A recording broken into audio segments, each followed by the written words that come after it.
नजर बनाए रखिए। अब मैं आपको लिए चलता हूं दिल्ली में। एक बड़ी खबर आ रही है तेल से ही जुड़ी हुई, और वो बड़ी खबर यह है कि प्रधानमंत्री नरेंद्र मोदी ने मंत्रियों को निर्देश दे दिया है, अपने मंत्रियों को निर्देश दे दिया है कि जंग का असर देश पर ना पड़े, इसलिए आम लोगों को कोई परेशानी ना हो।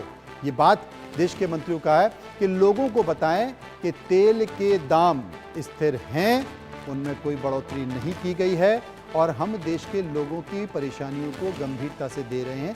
ये देश के प्रधानमंत्री नरेंद्र मोदी जब कैबिनेट की बैठक कर रहे थे तो कैबिनेट की बैठक में अपने मंत्रियों से कहा है कि वो लोगों को बताएं कि देश के दाम अभी स्थिर हैं, देश में तेल का कोई संकट नहीं है, ये आप लोगों को बताएं। लेकिन ये सब कुछ किस पर निर्भर करता है? चलने वाली जंग पर। जंग किसके बीच हो रही है? ईरान के, इजराइल के, अमेरिका के। माना जा रहा था कि भाई आयतुल्लाह खamenei मारे गए हैं, अमेरिका और इजराइल खुश हो गए, उनको ऐसा लगा कि सब कुछ ठीक हो जाएगा।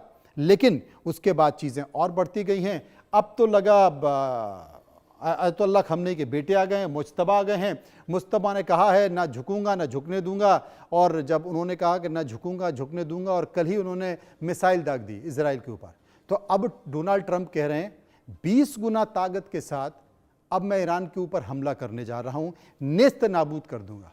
तो ईरान ने कह दिया कि तेल तो लेके दिखाओ, नेस्त नाबूद बाद में करना। लेकिन तेल वहां से जब नहीं निकलेगा तो देश में संकट आएगा। तो भले ही कोई भी कहता रहे कि देश में अभी दाम स्थिर हैं, लेकिन अगर ये युद्ध 2 हफ्ते और खिंच गया तो पूरी दुनिया में त्राहिमाम तेल और गैस को लेकर होगा। इसलिए समझिए.com में हम गैस और तेल की किल्लत को लेकर बारीकी से आपको समझा रहे थे। नमस्कार।